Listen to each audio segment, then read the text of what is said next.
ايش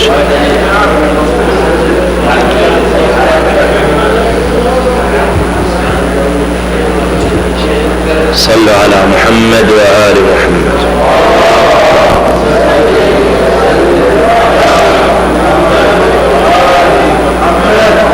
ثاني رحمه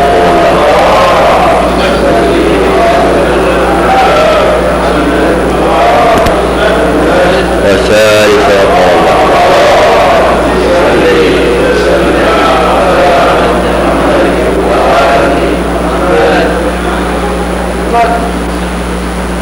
لا حول ولا قوة إلا بالله العلي العظيم. إنا لله وإنا إليه راجعون.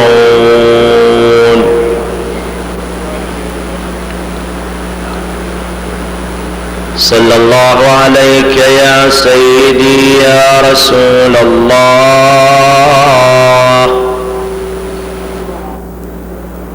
صلى الله عليك وعلى آلك الطاهرين. السلام عليك يا مولاي يا أبا عبد الله، السلام عليك يا ابن رسول الله يا رحمة الله الواسعة، يا باب نجاة الأمة، يا سيد الشهداء. فيا ليتنا كنا معكم سادتي فنفوز فوزا عظيما. ذاك المنى لو أن ذلك يحصل يا مظلوم، يا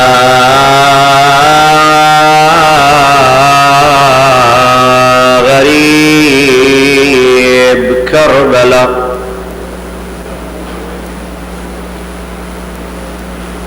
إن فضل الحسين كان على نوح جلي الوضوح في الاقتسام، ذاك أعطى عدوه ثلثي الغرس بوحي من قاهر علامي، وابن طه أعطى المهيمن ثلثي قلبه يوم بذله للسهام، بعدما سعرت به نار شكوى الدين، نار الحروب، نار العوامي، نار فقد الأصحاب والآل صرعى، نصب عيني فوق وجه الرغام، من كريم على الكهولة أوفى، ووفى للعلا حق الذمام، وفتى خلت وجهه بدرة من قد محاه الخسوف عند التمام، ورضيعا كنجمة الصبح يكسى حمرة، من نجيع نحر دامجة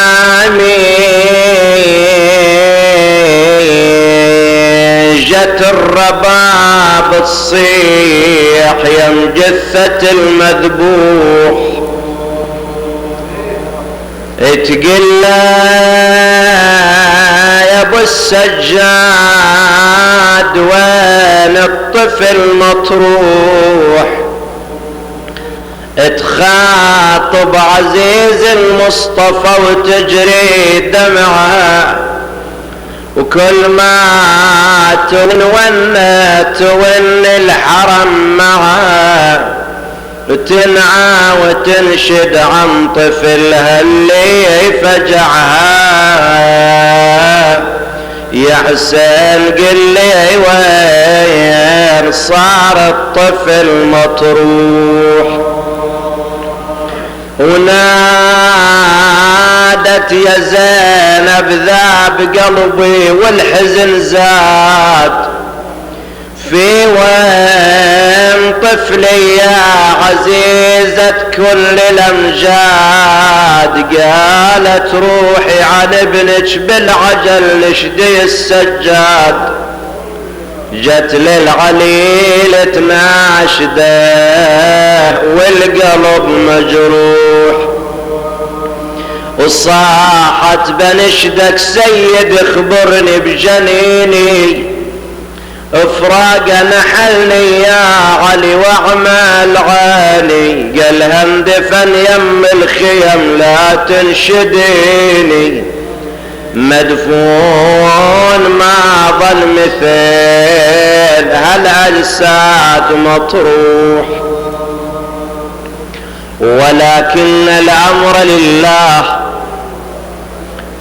لا حول ولا قوة إلا بالله العلي العظيم.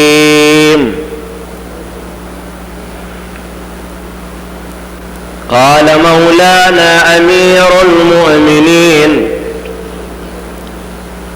عليه أفضل الصلاة والسلام في وصفه للمتقين: منطقهم الصواب وملبسهم الاقتصاد ومشيهم التواضع،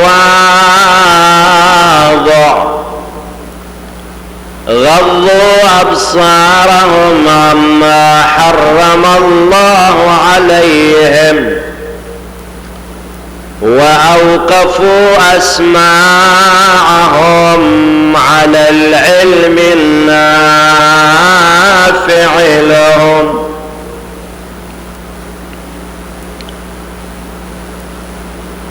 غضوا أبصارهم عما حرم الله عليهم،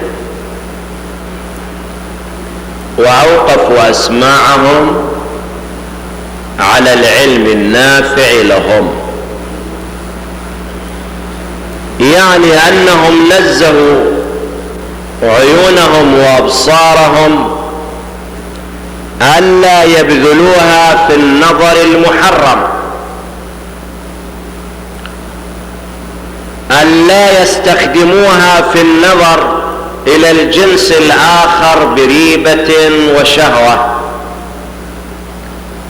لأن الله جل وعلا قد حرم تبادل النظر ما بين الجنسين، الرجل والمرأة، لما يحدث من جراء هذا التبادل للنظر، كما قال جل وعلا: قل للمؤمنين يغضوا من أبصارهم ويحفظوا فروجهم، وقل للمؤمنات يغضضن من أبصارهن ويحفظن فروجهن، يعني أن النظر محرم من كلا الجنسين، مثل ما يحرم على الرجل أن ينظر إلى المرأة المحرمة المرأة الأجنبية من غير المحارم بريبة، أيضا يحرم على المرأة الأجنبية أن تنظر إلى الرجل الأجنبي بريبة وشهوة. أيضا الحرمة على الجنسين، على الرجل والمرأة. وإنما حرم الله جل وعلا التبادل للنظر ما بالجنسين، لأن في الأكثر الاسترسال مع تبادل النظر يكون خطوة أولى للوقوع في الجريمة. إذا يسترسل الإنسان بالنظر ويركز بالنظر، هذه خطوة أولى. تبادل النظرات خطوة أولى للوقوع في الجريمة. والإسلام يريد يبعد الفرد المسلم ذكر وأنثى عن الأمور التي تعتبر فيها مزلقة وتعتبر فيها دواعي إلى الوقوع في الجريمة. الإسلام يريد من المجتمع الإسلامي أن يعيش مجتمعا طاهرا نزيها تسوده العفة. شوف، الإسلام حاول يربي الفرد المسلم على العفة من الصغر منذ نعومة أظفاره. آداب الإسلام وأخلاق الإسلام وتعاليم القرآن تشوفها تتمشى مع الفرد المسلم منذ صغره. تحاول تبعد الفرد المسلم من الصغر عن الأجواء التي من شأنها أن تؤثر على عفته، حتى ولو كان في سن المهد، حتى ولو كان في سن الطفولة، كما ورد عن النبي صلى الله عليه وآله يقول: والذي نفسي بيده، يقسم الرسول: والذي نفسي بيده ما من رجل غشي امرأته وفي البيت صبي مستيقظ ينظر إليهما أو يسمع كلامهما أو نفسهما لا يفلح أبدا. إن كان غلاما كان زانيا، وإن كانت جارية كانت زانية. إذا طفل عنده نوع من الشعور وعنده نوع من التمييز، ينبغي أن يبعد عن هذه الأجواء، لأن هذه الأجواء تؤثر على العفة، تخدش العفة، تنطبع في نفسه تصورات من شأنها أن تؤثر على عفته في المستقبل. وهكذا يتمشى الإسلام في آدابه مع الإنسان في أدوار العمر. القرآن من آدابه يقول جل وعلا: ليستأذنكم الذين ملكت أيمانكم والذين لم يبلغوا الحلم منكم 3 مرات من قبل صلاة الفجر ومن بعد صلاة العشاء وحين تضعون ثيابكم من الظهيرة 3 عورات لكم. هذه الأوقات سماها القرآن عورات: قبل صلاة الفجر وبعد صلاة العشاء وحين تضعون ثيابكم من الظهيرة، وقت القيلولة والراحة والنوم الظهر. في هذه الأوقات ينبغي أن يستأذن الطفل الذين لم يبلغوا الحلم منكم، الأطفال الغير البالغين، لابد يستأذن إذا أراد الدخول للمكان الخاص التي خصصها الإنسان للراحة والنوم. ما يدخل في هذه الأوقات إلا باستئذان، لأن هذه الأوقات عادة وقت الراحة ووقت النوم والاستجمام، والإنسان إذا أراد النوم لابد يخفف من ثيابه استعدادا للنوم. فإبعادا للأطفال الغير بالغين، ابعادا لهم عن الأجواء والمشاهد التي تؤثر على عفتهم، وتؤثر على أخلاقهم لابد أن يستأذنوا في هذه الأوقات. هذا إذا لم يبلغ الحلم، يعني فضلا إذا بلغ الحلم ذاك شيء آخر. الأطفال المميزين هذه الآداب وضعها القرآن. ليش وضعها الإسلام؟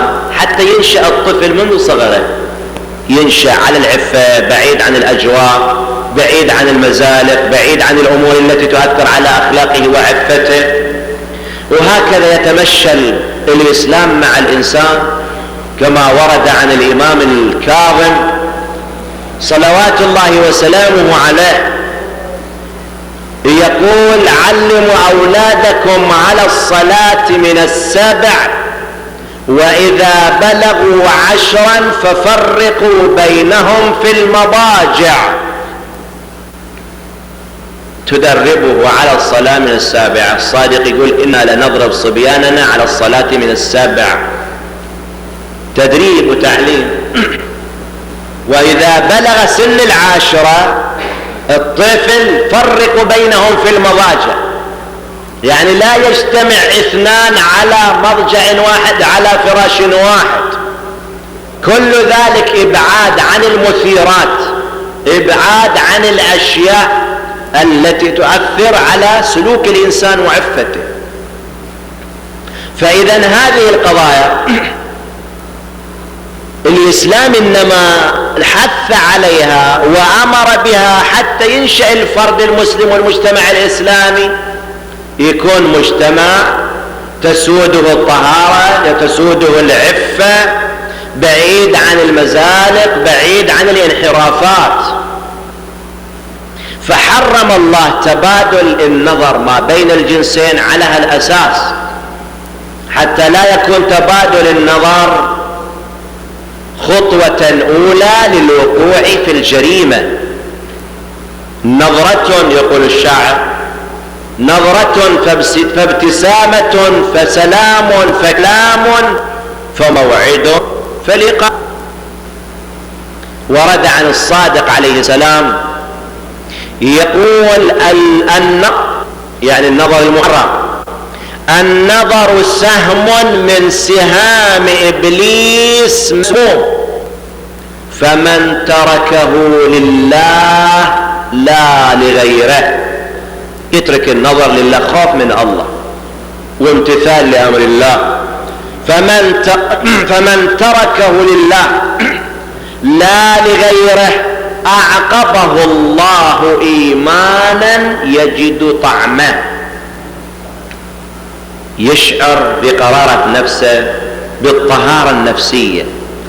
الله جل وعلا يعقبه إيمان، يعطيه إيمان يجد طعما للإيمان، يجد ارتياح الإيمان، لأنه كنفسه، لأنه استطاع بأن يضبط نفسه، استطاع على أن يضبط ويضغط عليه وما يسترسل مع النظر المحرم.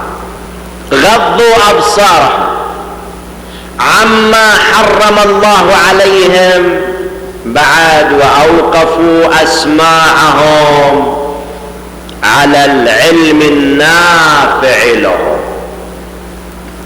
نزهوا ألسنتهم، نزهوا آذانهم وأسماعهم عن الأصوات المحرمة. ما يستمعون إلى باطل، لا يستمعون إلى باطل بكل معنى الباطل. ينزهون أسماعهم عن الاستماع إلى الأغاني، إلى الغناء. هذه الظاهرة الموجودة والبلاء العام الشامل في الواقع، بأن الكثير يتساهل في هذا الجانب في قضية الاستماع إلى الأغاني، مع أن الله جل وعلا قد حرم الاستماع إلى الغنى. ووردت الأحاديث الكثيرة عن أهل البيت صلوات الله عليهم التنديد، تندد بالاستماع إلى الأغاني، لكن للأسف التساهل منتشر. يتساهل الإنسان، يقول إيش فيها الإنسان إذا جلس واستمع له إلى صوت، استمع له إلى مغني أو إلى مغنية، هذا ايش فيها؟ شو يحدث الإنسان؟ الله جل وعلا ما حرم شيئا إلا لما يترتب عليه من أضرار، إلا لما يترتب عليه من مفاسد، يترتب عليه من أشياء، لأن الاسترسال مع الطرب، الاسترسال مع الاستماع إلى الأغاني يورث الميوعة في الإنسان، يورث الميوعة والاستهتار للإنسان. تشوف نفس الإنسان مائع، عقله مائع، ما عند ذاك العقل الناضج، ما يتمتع بعقل ناضج وفكر وقات. ليش؟ لأنه مسترسل وراء الطرب، ومسترسل وراء الاستماع إلى الأغاني. وإذا تجد الخبر عن النبي صلى الله عليه وآله يقول أن البيت الذي فيه غنى لا تمره الملائكة ولا يؤمن الفجأة، ما يؤمن الفجأة من أحداث الحياة، من أحداث الدنيا. وإذا نكون واقعيين يعني، فلنكن واقعيين، ليش نخادع أنفسنا؟ لماذا نخادع أنفسنا؟ ايش تتصور إذا كان البيت مطبوع بهالطابع ودائما غنى وطرب وغير ذلك؟ الطفل الصغير ايش تنتظر من الطفل الصغير ينشأ؟ ايش تنتظر من البنت الصغيرة تنشأ إذا عاشت في أجواء مثل هذه الأجواء؟ يعني توفر للأسرة جو مثل هذا الجو، وتريد تقول يا طفل صير مستقيم، يا ولد صير مستقيم، ويا بنت صير مستقيمة، غير توفر للبنت وتوفر للولد الجو الطاهر، توفر للبنت والولد الجو النزيه عن الأشياء التي تؤثر على أفراد الأسرة. صحيح، وفر الجو المناسب، الجو الطاهر لأطفالك وبناتك، بعد ذلك انتظر من الولد أن ينشأ مستقيم، وانتظر من البنت أن تنشأ مستقيمة إذا وفرت لها الأجواء، الجو الصحيح.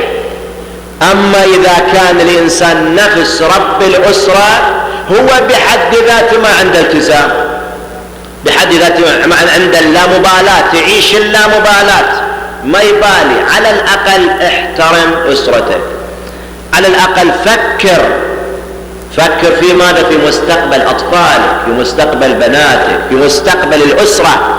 لا تهدم بيتك بيدك، لا تهدم البيت بيدك. الإنسان اللي يحاول على أن يوجد هذه الأشياء في بيته التي غير مقبولة عند الله جل وعلا، معناه يهدم بيته بيده يهدم البيت. فعلى كل حال ينبغي بأن لا يتساهل الإنسان في هذه القضايا ويقول هذه أشياء طفيفة وأشياء بسيطة. ممكن أن الإنسان يعتبر الشيء بسيط وطفيف، ولكن آثاره وخيمة جدا. وإذا مو فقط الدين يقرر آثار الغناء السلبية وأضراره على النفس وعلى العقل حتى العلم الحديث، علماء النفس، علماء الاجتماع يقررون بأن للاستماع إلى الأغاني والإدمان عليها آثار وخيمة على أخلاق الإنسان واتجاهات الإنسان وعقل الإنسان وقلب الإنسان. مو فقط الدين، حتى العلم يقرر هذا المعنى.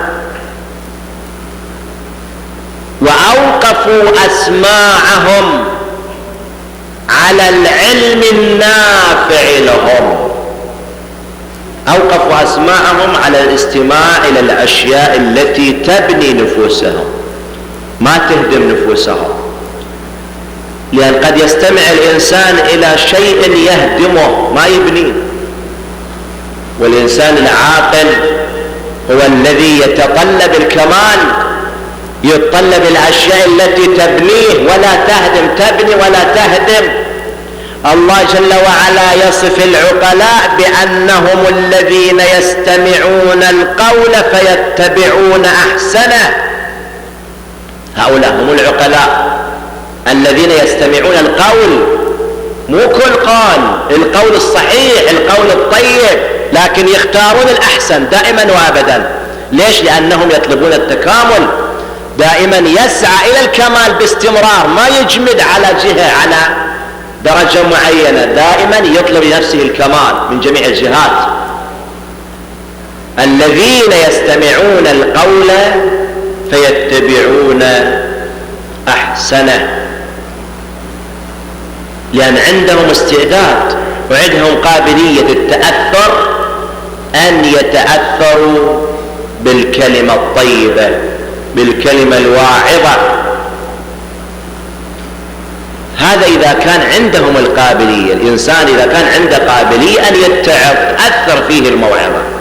أما إذا كان لا، ما عنده قابلية تعاطي، قلب مطبوع عليه، قلب أغلف والعياذ بالله، ما تأثر فيه المواعظ ولا التوجيهات،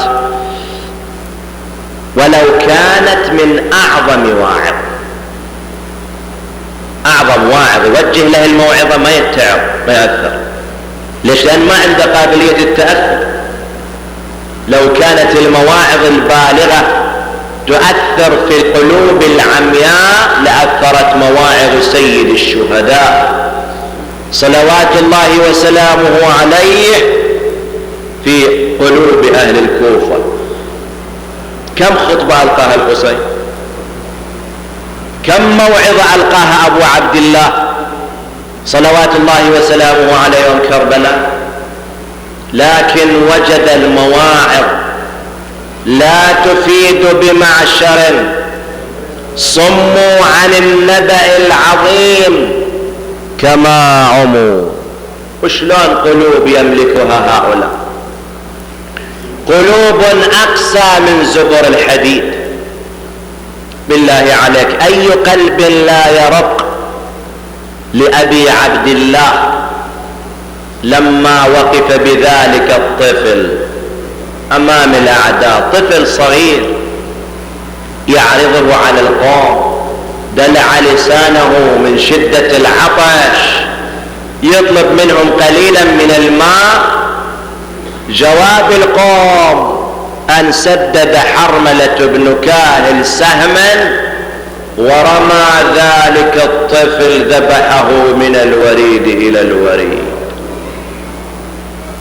ورجع أبو علي بالطفل مذبوح إلى الخيمة، وضعه في زاوية من زوايا الخيمة، ورجع إلى نحو الميدان، مشى خطوات وإذا بالأرض ترجف، علامات العذاب تدلت القوم.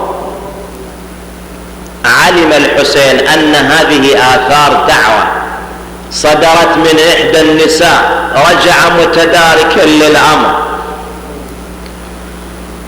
تلقته الحوراء زينب: أخي زينب، ألم أنهكن عن الدعاء؟ قالت: أبا عبد الله، أنا لم أدعو على أحد، أنا صابرة محتسبة. يا للخيم رد حسين يسأل يا نساوي، للخيم رد حسين يسأل يا نساوين، يا هل دعت منكم على قوم الملاعين؟ وزينب يناشدها وقلبه بالتهابه: أرد انشدك يا مخدرة بيت النجابة، والله اخبرين منين هالدعوة المجابة، من رخصك يا عزيزتي الكرار تدعين. قالت له بالشدات: صبري مثل صبرك، ولا لي أمر تدري يا خويا غير أمرك، قل لي يا نور العين بالله شلون بصرك، اسأل عن السجاد واسأل عن النساوي، اطب للخيم يا نور عيني وانظروا شوف، نازل على العالم ترى زلزال وخسوف، عاين ولن فضة تحن والراس مكشوف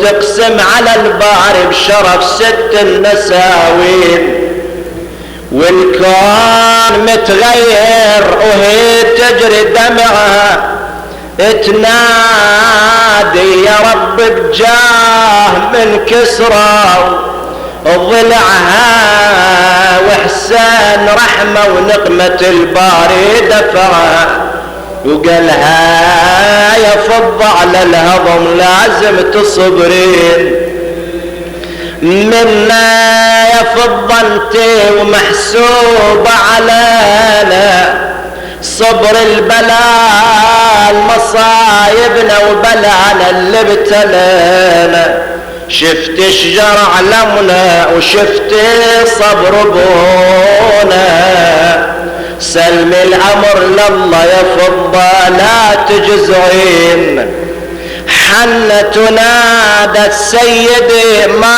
ظل يشعر من شفت عبد الله الرضيع بسهم منحور خلاني يدعي على العدا والقلب مفطور حالك وحال الطفل واحوال النساوين ورضيع كنجمة الصبح يكساح عمرة من نجيع نحر دامي. عندكم فقير عينه وعنكم الله ساعد أعان الله من أعان.